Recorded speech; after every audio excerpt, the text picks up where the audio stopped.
درجہ دوم، ایسی دوائیں جو جسم میں پہلی بار داخل ہو کر اپنی کیفیات، تاثیرات پیدا کرتی ہیں۔ ان کے احساس نمایاں ہوتے ہیں، مگر اس قدر نہیں ہوتے کہ روزمرہ کے معمولات مثلاً بھوک، پیاس، نیند میں فرق آ جائے یا خلل پیدا ہو۔ اس سے مراد یہ ہے کہ دوا بدن میں وارد ہونے کے بعد بالکیفیت اثر انداز ہو اور مرضی کیفیت کا ازالہ کرے، مگر مزید کوئی تاثیر جانبی یا سائیڈ افیکٹ ظاہر نہ ہوں۔ اس درجے کی دوائیں زیادہ مقدار میں یا متعدد بار استعمال کرائی جائیں تو روزمرہ کے معمولات میں خلل واقع ہوگا، یعنی ایسا کرنے پر تاثیر جانبی، سائیڈ افیکٹ ظاہر ہوں گے۔ مثال کے طور پر جیسے بادام شیریں ہے یا سونف ہے یا سفید زیرہ، کلونجی وغیرہ۔ درجہ سوم، تھرڈ گریڈ، تھرڈ آرڈر۔ اس درجے میں وہ تمام دوائیں شامل ہیں جن کو طبعی جسم پر استعمال کرنے سے پہلے ہی مرحلے میں روزمرہ کے معمولات میں خلل واقع ہو جاتا ہے اور مقررہ مقدار خوراک سے زائد یا متعدد بار استعمال کرانے سے جسم یا اعضاء میں فساد پیدا ہو سکتا ہے، مگر یہ دوائیں مہلک نہیں ہوتی۔ اس کا مطلب یہ کہ تیسرے درجے کی دوائیں پہلے اور دوسرے درجے سے کہیں زیادہ کیفیت بالفعل کے اعتبار سے قوی ہوتی ہیں، جس کی وجہ سے ان کے استعمال کے پہلے مرحلے میں روزمرہ کے معمولات میں خلل واقع ہونا ممکن ہوتا ہے، اور ظاہر ہے کہ اسی کو تاثیر جانبی کہا جاتا ہے، یعنی سائیڈ افیکٹ، جیسے لہسن، اجوائن، گندھک وغیرہ۔ درجہ سوم، تھرڈ گریڈ، تھرڈ آرڈر۔ اس درجے میں وہ تمام دوائیں شامل ہیں جن کو طبعی جسم پر استعمال کرنے سے پہلے ہی مرحلے میں روزمرہ کے معمولات میں خلل واقع ہو جاتا ہے اور مقررہ مقدار خوراک سے زائد یا متعدد بار استعمال کرانے سے جسم یا اعضاء میں فساد پیدا ہو سکتا ہے، مگر یہ دوائیں مہلک نہیں ہوتی۔ اس کا مطلب یہ ہے کہ تیسرے درجے کی دوائیں پہلے اور دوسرے درجے سے کہیں زیادہ کیفیت بالفعل کے اعتبار سے قوی ہوتی ہیں، جس کی وجہ سے ان کے استعمال کے پہلے مرحلے میں روزمرہ کے معمولات میں خلل واقع ہونا ممکن ہوتا ہے، اور ظاہر ہے کہ اسی کو تاثیر جانبی کہا جاتا ہے یا سائیڈ افیکٹ۔ اسی لیے بعض اوقات دواؤں کے مضر اثرات سے محفوظ رہنے کے لیے مختلف قسم کی تدابیر اختیار کی جاتی ہیں، جن کو اصطلاحاً مدبر کرنا کہتے ہیں۔ مثال کے طور پر لہسن، اجوائن دیسی، گندھک وغیرہ۔ درجہ سوم، تھرڈ گریڈ یا تھرڈ آرڈر۔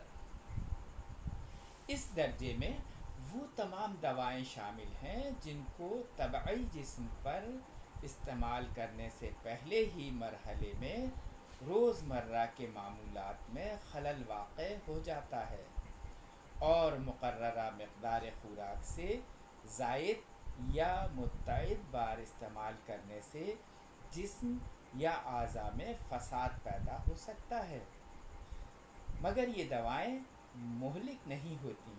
اس کا مطلب یہ ہے کہ تیسرے درجے کی دوائیں پہلے اور دوسرے درجے سے کہیں زیادہ کیفیت بالفعل کے اعتبار سے قوی ہوتی ہیں، جس کی وجہ سے ان کے استعمال کے پہلے مرحلے میں روزمرہ کے معمولات میں خلل واقع ہونا ممکن ہوتا ہے، اور ظاہر ہے کہ اسی کو تاثیر جانبی یا سائیڈ ایفیکٹس کہتے ہیں۔ اس لیے بعض اوقات دواؤں کے مضر اثرات سے محفوظ رہنے کے لیے مختلف قسم کی تدابیر اختیار کی جاتی ہیں، جن کو اصطلاحاً مدبر کرنا کہتے ہیں۔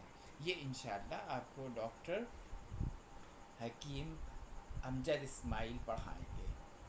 خیر، مثال کے طور پر لہسن ہے، جسے گارلک کہتے ہیں، اجوائن دیسی یا گندھک، اس کو سلفر بولتے ہیں۔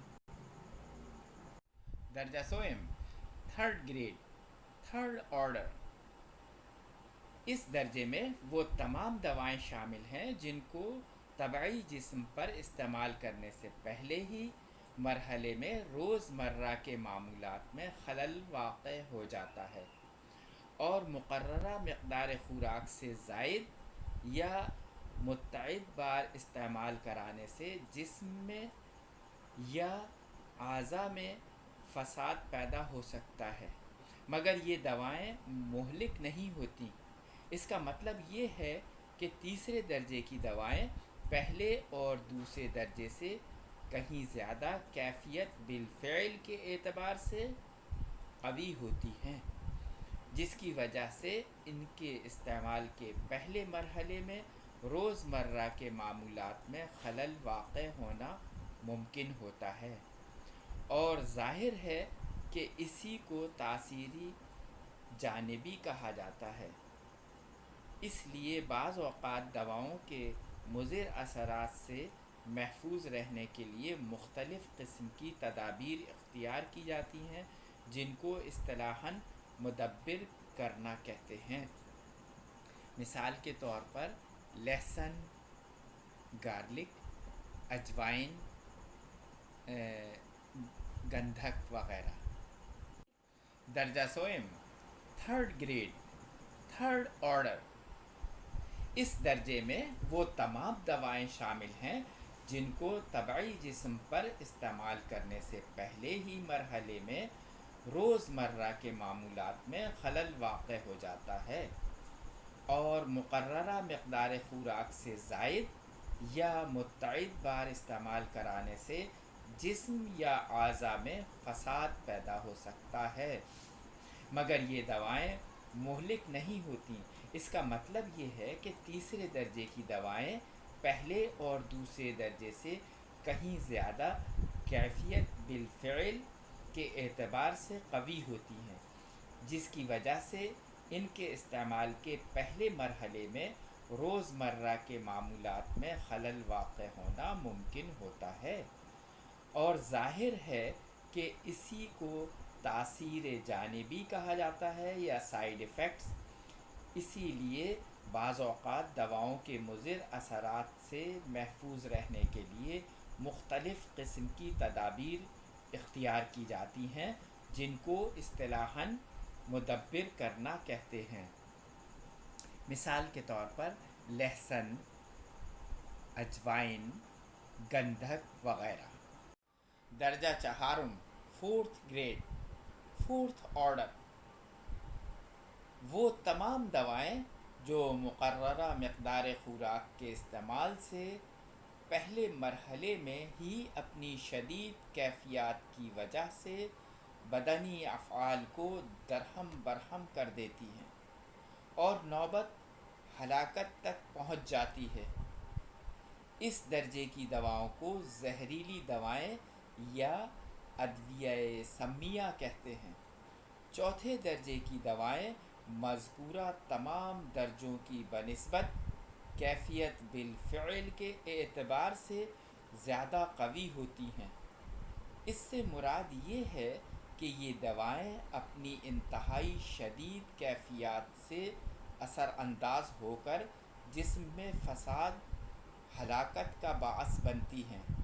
مثلاً سم الفار کے استعمال سے انتہائی شدید گرمی پیدا ہوتی ہے، جس کی وجہ سے خون کے سرخ ذرات میں توڑ پھوڑ واقع ہوتی ہے، اسی طرح دوسری سمی دوا افیون ہے جو اپنی شدید برودت کی بنا پر مرکزی نظام اعصاب کو انتہائی سست اور ضعیف کر دیتی ہے۔ ادویہ سمیہ کا استعمال علاج معالجے میں بکثرت ہے، لیکن ان کا استعمال بڑے احتیاط کے ساتھ اور مختلف تدابیر سے زہریلے اثرات کو کم کر کے اور بہت کم مقدار میں کرایا جاتا ہے، جس کی بنا پر فوائد یقینی ہو جاتے ہیں اور تاثیر جانبی یا مضر پہلو کا امکان کم سے کم رہ جاتا ہے۔ اسی لیے بعض اوقات دواؤں کے مضر اثرات سے محفوظ رکھنے کے لیے مختلف قسم کی تدابیر اختیار کی جاتی ہیں، جن کو اصطلاحاً مدبر کرنا کہتے ہیں۔ مثال کے طور پر سم الفار، افیون، دھتورا وغیرہ۔ تھینک یو مائی اسٹوڈنٹ، آپ بالکل پریشان نہ ہوں، بس آپ سلائیڈ نمبر 4، 5، 6، 7 اس کو غور سے ضرور پڑھ لیں، اور انشاءاللہ تعالی جو بھی حرف پڑھائی جائیں گی اس کے اندر جہاں ٹیمپرامنٹ آئے گا بس اس کو اچھی طرح سے یاد کریں، انشاءاللہ کوئی پریشانی کوئی مشکل نہیں ہوگی۔ اللہ حافظ۔